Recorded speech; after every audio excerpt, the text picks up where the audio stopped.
시청자 여러분 안녕하십니까. 성경 백도 힐링 TV 이상철 목사입니다.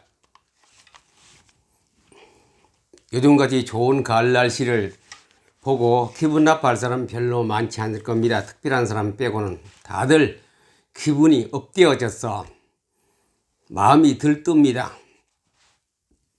여행도 가고 싶고 또는 책도 읽고 싶고 즐거운 생활도 하고 싶고 등등이 있습니다. 다 그건 지나가는 행복이고, 진짜 행복은 내가 잠자리에 누웠을 때 늘 떠오르는 그 아름다운 사진을 보고 기뻐하고 즐거워하는 겁니다. 사진도 그냥 한번 짜그닥 찍고 한번 녹화하고 지나가는 그런 영상이 아니고, 그 사진은 볼 때마다 가슴이 막 업되어지는 거, 그 사진을 볼 때마다 빨리 내게 좋은 기회가 왔으면 좋겠다, 그 희망을 가지고 또 하루를 보내고 또 두 밤을 보내고 한 달을 보내고 1년을 보냅니다. 다들 그런 소망과 비전과 미래가 없는 사람은 없을 것입니다. 돈 버는 사람은 돈을 어떻게 더 많이 벌까, 그리고 또 집을 몇 년 모으면 집을 한 채 분양받을까, 사업을 더 확장할까, 내 성적은 1년 후에는 많이 얼마나 올라갈까 등등 많은, 특별히 목회자들은 우리 교인 수가 좀 늘어야 되는데 그게 신경을 거의 99% 쓰고 있습니다.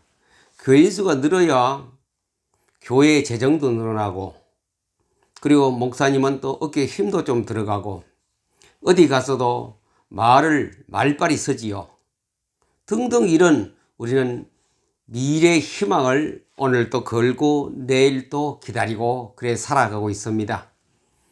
이 좋은 계절에 우리는 좋은 꿈을 하나씩 우리가 가지시기를 바랍니다. 꿈은 우리에게 다가오는 미래 현상 아닙니까? 곧 무지개 꿈을 가지고 무지개가 아름답듯이 나의 미래도 아름답게 올 것을 기대하고, 우리는 그것을 매일 학수고대하면서 현재 고통을 가지고 살아갑니다. 현재 고난은 장차 받을 영광과 좋게 비교할 수 없도다. 바울이 그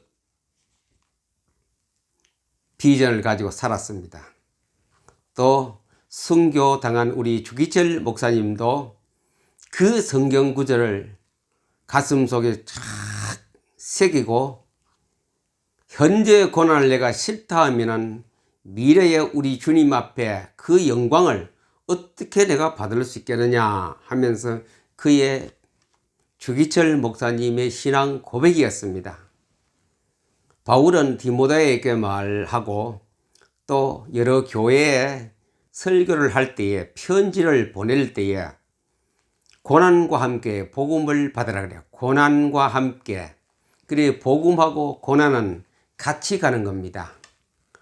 사람들은 우리가 편하기를 원하기 때문에 고난은 그냥 싹둑 잘라가 버리고 복음만 가지고 행복 속으로 달려가려고 하는 그런 우리의 가장 평범한 우리의 마음입니다. 그런데 예수 잘 믿으려고 하면은 고난은 같이 내가 달리면 그도 달려갑니다. 내가 주저앉으면 고난도 주저앉아 있고, 내가 좀 일하려고 하면 고난도 역시 덩달아서 일어나서 활동을 합니다. 복음과 함께 고난을 받으라. 군사가 이 고난의 훈련을 받지 않으면 좋은 군사가 되지 못한다 그랬거든요. 항상 바울은 디모데에게 교회에 교육을 하고 가르칠 때에 고난을 늘 말했습니다. 고난과 함께. 복음이 가면 고난도 같이 따라가는 것이다. 그런데 우리는 고난은 아예 생각도 안 합니다. 내가 예수 잘 믿으면은, 내가 전도를 잘 하면은, 내가 목회를 잘 하면은, 내가 신앙생활 잘 하면은 고난은 내게는 별로 안 올 것이다 라고 우리가 그렇게 생각하면서 오늘 또 위로를 받고 살아가는 것이 일반적인 우리 신앙생활입니다. 그러나 특별하게 신앙생활을 잘 해보려고 열심히 내도 하는 사람은 고난은 없다. 내가 열심히 하면 된다. 열심히 봉사하고 열심히 기도해 가고 열심히 노력하면 고난은 자꾸 내게서 멀어질 것이다 라고 하고 있는데, 성경은 거꾸로 말하겠지요.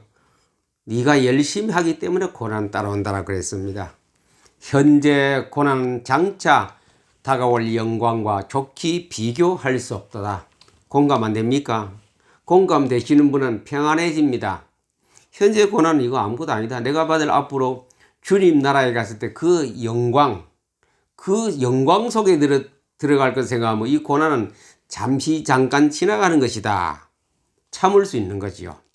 영광을 바라보고 현재 고난은 내가 참고 견딜 수 있는 그런 내게 자신이 있고 실력이 쌓게 됩니다. 성경에서 성공한 사람 오늘 한 3사람만 들어보겠습니다.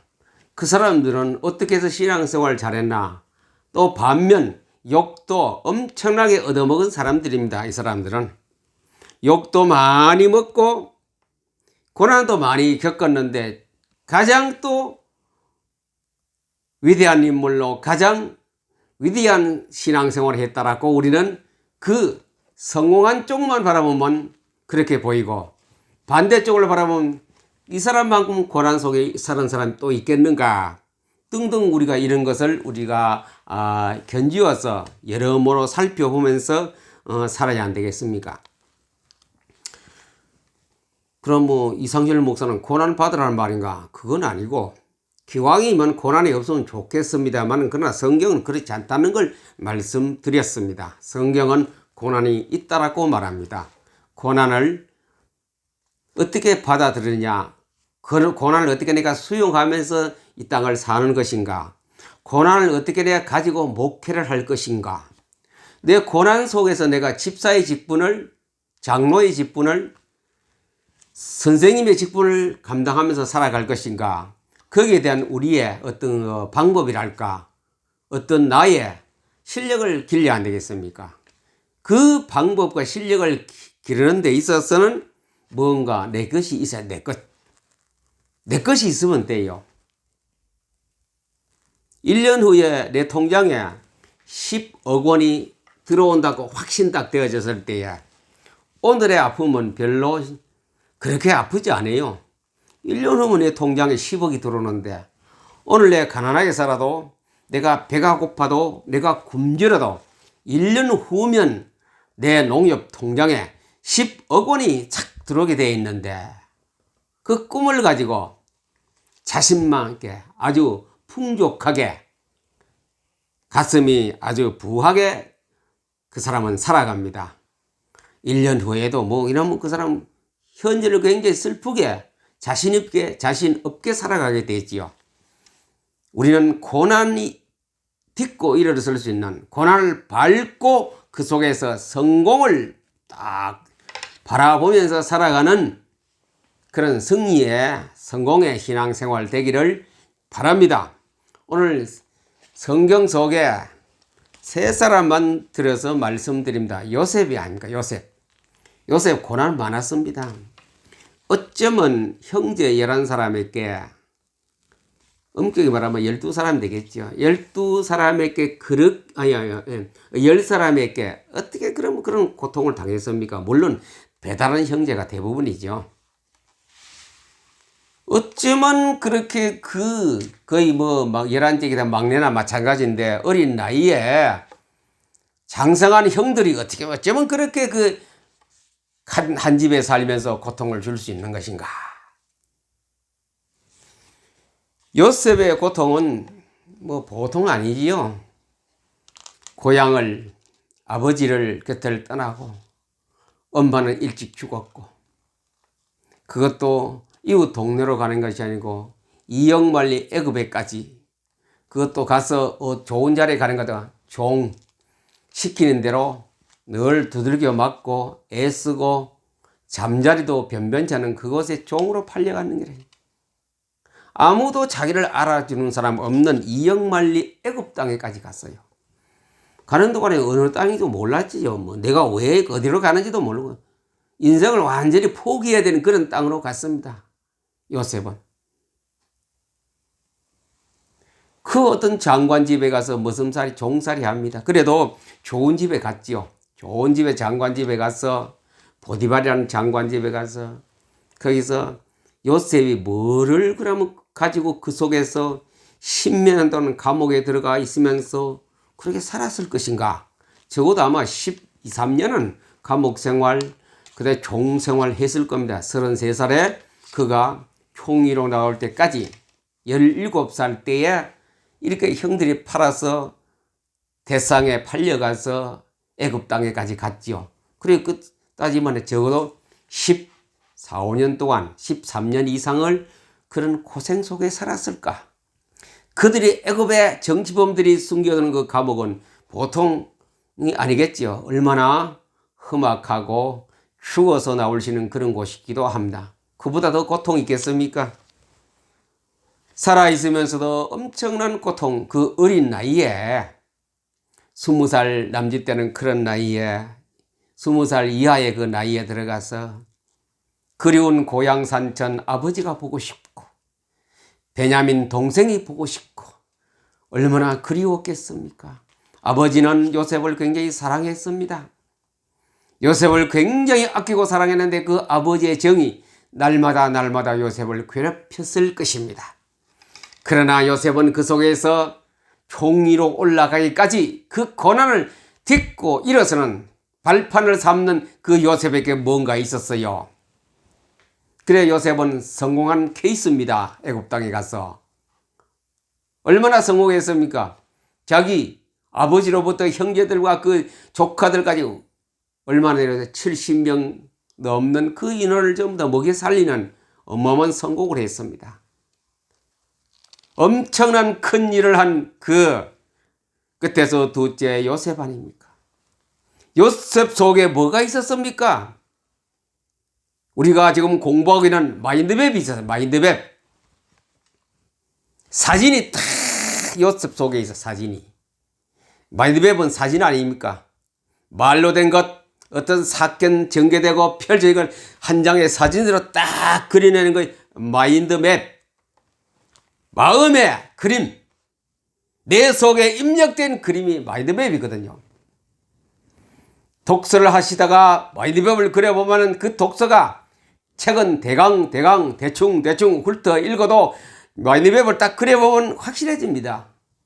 내가 무엇을 읽었는가? 이 책의 강조점은 무엇인가? 이 책에 말하는 것이 무엇인가? 어디까지 가느냐? 작가가 어떻게 썼는데 내가 장단점을 발견할 수 있어요. 그거 보고 마인드맵을 딱 그려보면 이 작가는 어떤 면에 밝고 어떤 면에 참 잘못된 것도 있다라고 우리가 서평도 글을 읽고 서평할 수 있는 그런 내 생각까지 내 실력까지 자라게 됩니다. 그것이 마인드맵입니다. 마인드맵. 마음의 그림, 마음의 지도. 요셉 속에 뭐가 있습니까? 마인드맵이 있어요. 마인드맵. 그는 그 마인드맵을 날마다 봅니다. 매 순간 봅니다. 일마다 때마다 봅니다. 보디발이 가만히 보니 저 종으로 오는 조그마한 머시매가 늘 여호와와 하나님과 함께 있는 걸 보디발이 봤다 그랬거든요. 여호와께서 요셉과 함께 하심으로 형통한 자가 되어 형통. 하나님이 함께하는 요셉. 하나님이 함께하는 요셉은 무엇에 근거하느냐? 마인드맵.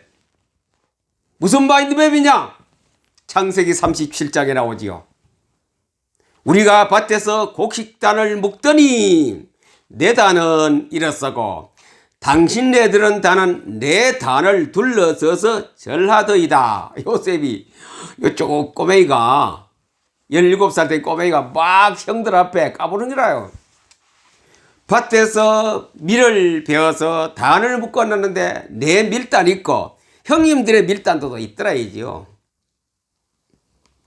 당신네들의 밀단이 내 단이 딱 묶어져 있는데 와서 뭐 꾸부리가 절을 하더래요.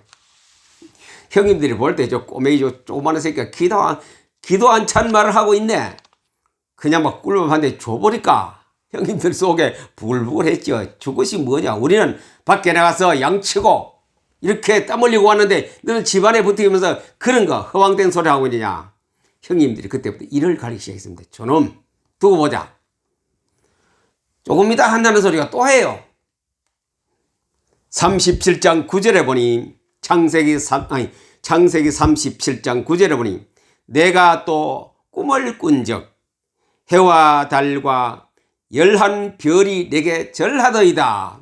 꿈을 꾸는데 해도 절하고 달도 절하고 11별이 또 절하더라. 11별하면 형님들 아닙니까? 요셉의 머릿속에 뭐가 있습니까? 이 마인드맵이 있는 거래. 마인드맵. 보리단이 절하는 마인드맵. 또 하나는 해와 달과 별과 그리고 11별이 지인데 와서 절하는 거. 우주적인 요셉 우주적인 마인드맵을 딱 머릿속에 간직했습니다. 그것을 가지고 흙구덩이 속에 들어가서 대상들에 끌려가서 애굽에까지 가서 보디발 집에까지 갔고 거기서 또 모함 뒤집어쓰고 감옥에까지 갔고 하나님의 섭리의 날짜가 되어져서 애굽 최고의 강대국 나라의 총리로 올라가는 거래요. 그게 요셉이 성공한 케이스입니다. 요셉이 가졌던 건 뭡니까? 마인드맵, 꿈입니다. 꿈. 마인드맵. 요셉은 마인드맵 한 장을 가지고 자기의 식구들을 다 먹여 살렸습니다. 그 후에. 그 다음에 야곱. 두 번째 성공한 사람 누가? 야곱 아닙니까? 야곱. 야곱이 밧단 아람에 자기 외삼촌 집에 머슴살이로 형의 그 칼에 무서워서 도망 안 갔습니까? 거기 가서 양을 칩니다. 외삼촌의 양을 돌봅니다. 거기서 야곱이 고백했습니다.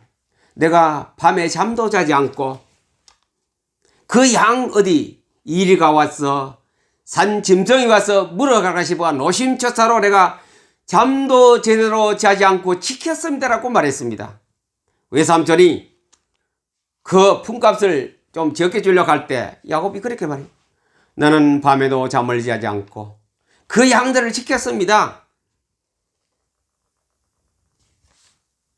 그런 가운데에 야곱의 마인드맵은 무엇이었습니까?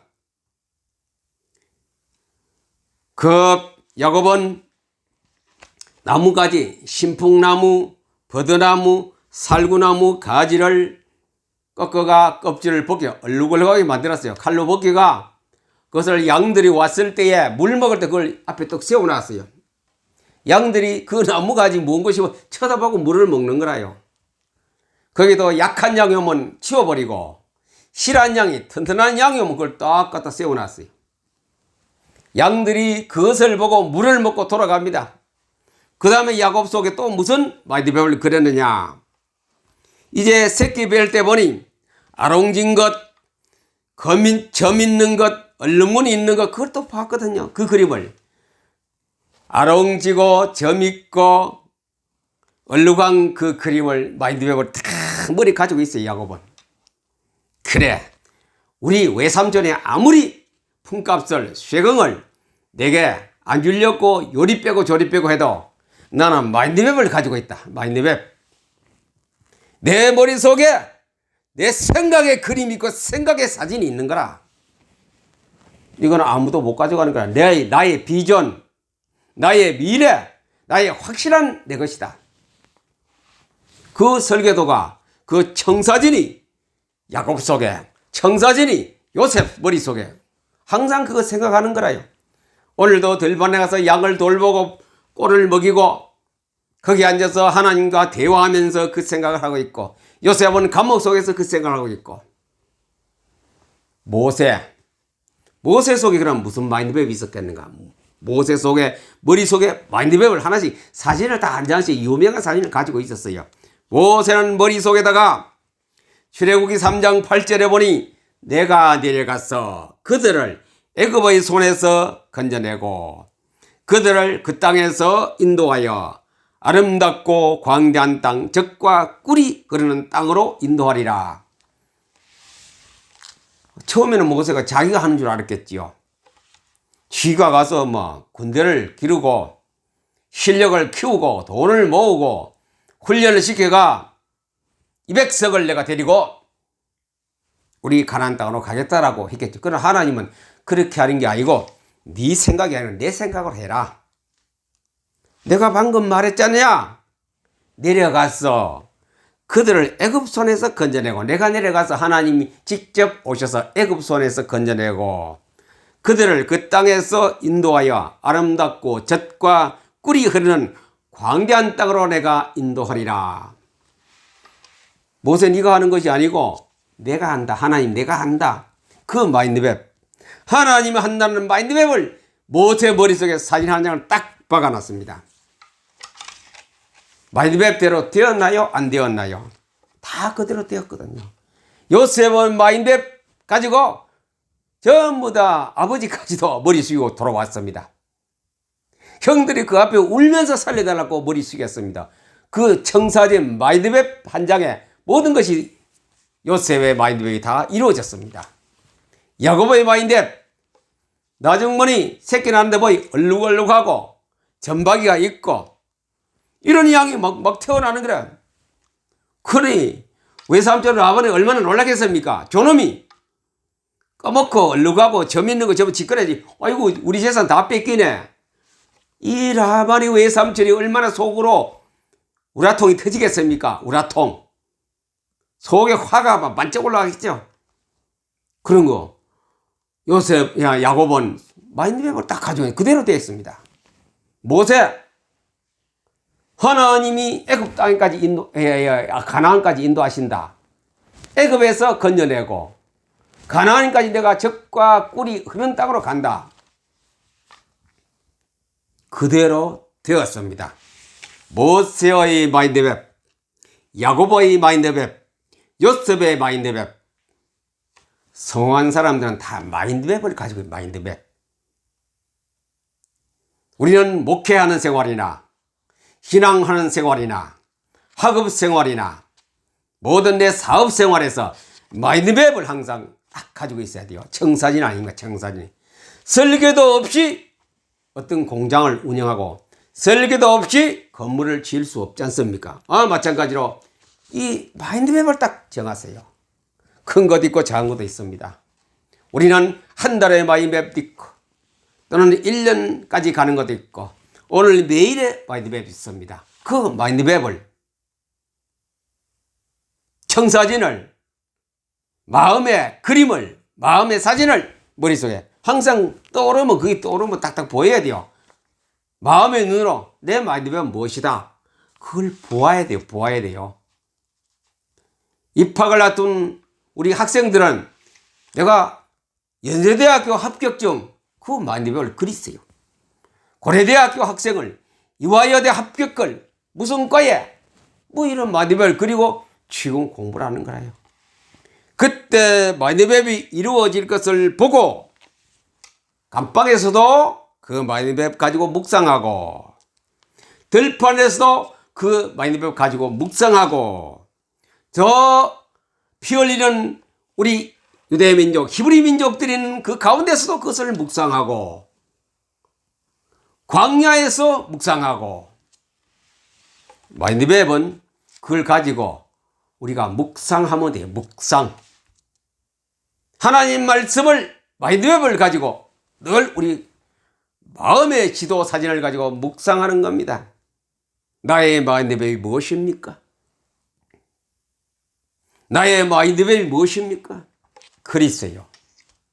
성경 가지고도 그리고 책을 읽어도 그리시고 다 그려가 내 마음판에 내 마음속에 다 붙여놓으시고 그거 보고 웃고 이루어질 것을 웃고 기다리고 현재 고난 장차 다가올 영광과 좋기 비교할 수 없다. 이 고난은 내가 참을 수 있는 거예요. 그 마인드맵 없으면 그냥 자포자기합니다.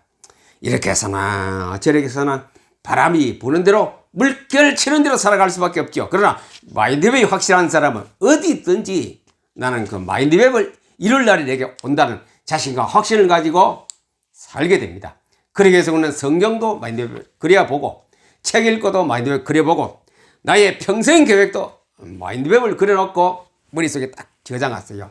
그러게 하기 위해서는 먼저 성경 마인드맵, 독서 마인드맵을 그리시고 여러분 늘 간직하시고 그것을 바라보면서 워칭 하시기 바랍니다.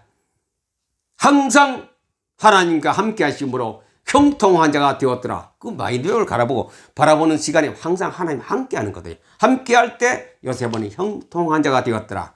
여호사밧, 다윗 항상 여호와 하나님께서 같이 함께 하심으로 어디 가든지 형통한 자가 되었더라. 그들은 전부 다 마인드맵을 가지고 있었어요. 이 마인드맵에 우리는 실습도 해보고 그려보고 실패는 없습니다. 다 그리면 다 내 것이 유용한 마인드맵으로 되고 그 마인드맵이 나를 끌고 갑니다. 그것에 따라갔어요. 그냥 순종하면 됩니다. 하나님께서 그 자를 쓸 것이고 그 자를 귀하게 쓸 날이 다가올 것입니다. 현재의 고난을 참읍시다. 아름답고 빛나는 무지개 마인드맵 속에 우리는 그날을 기다리면서 가는 오늘이 성공하는 신앙생활이요 성공하는 목회생활 아니겠습니까? 이런 성공에 가는 길로 마인드맵을 가지고 오늘도 승리하시는 사람이 되기를 우리 주 예수님의 이름으로 축복합니다. 감사합니다.